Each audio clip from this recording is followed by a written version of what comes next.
Hello po sa inyong lahat mga ka-crypto. Ako po si Pinoy Crypto Trader at sa video na ito ay atin pong pag-uusapan ang tungkol dito kay Bitcoin kung saan ay na-reclaim niya po or nakabalik po siya sa presyong $38,000. At saka maliban po rito ay delayed po ang naging desisyon ng SEC sa kanilang approval kay Bitcoin dito sa Bitcoin Spot ETF. At marami po talagang umaasa sa kanilang sa pagkaka-approve ng Bitcoin Spot ETF na ito. Kasi kung na-approve po ito ay isa po ito sa mga dahilan na magdudulot ng price catalyst kay Bitcoin. Talaga pong sasabog si Bitcoin at aangat po sa napakataas na presyo. Yun nga lang at ang problema ay dinidelay po talaga ni SEC ang approval. Yan yung kanyang magiging approval dito sa Spot Bitcoin ETF. At ayan, bago po tayo magpatuloy ay nais ko lamang po munang bigyang linaw ang aking disclaimer kung saan ang nilalaman po ng video na ito ay hindi po ito isang financial advice. For education and information purposes lamang po ang layunin nito. Maliban po dito ay nais ko na rin pong magbigay babala na wala pong kahit anumang group chat ang Pinoy Crypto Trader.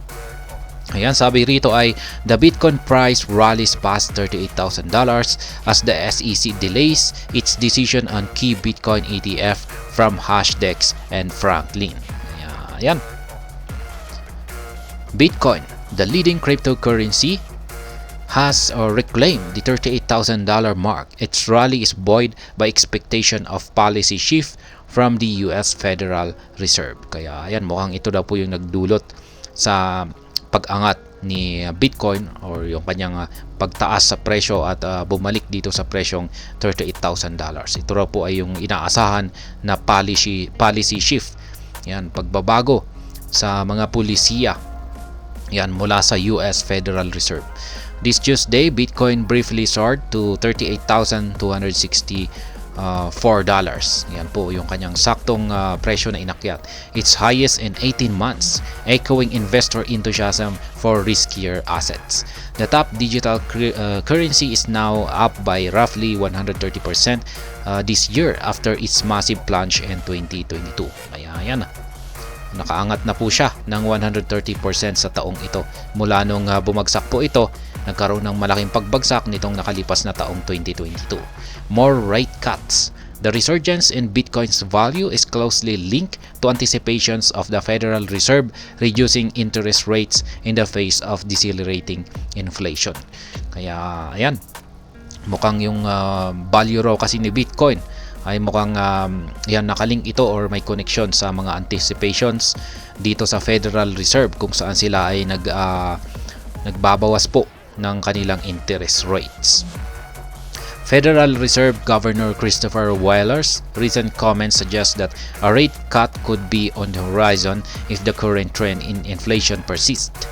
The shift in monetary policy is increasing investors' appetite for cryptocurrencies, as evidenced by Bitcoin's remarkable recovery. Market expert Michael Safai from Dexterity Capital views this as a precursor to a potential new bull run in the market. Kaya ayan, naniniwala daw po si Michael Safai, ayan, mula sa Dexterity Capital Views, ayan, na ito raw po yung kaganapan po rito ay ito raw po yung parang umpisa ng posibleng or yung potential na bull run, ayan, sa lahat ng crypto markets. More delays from the SEC.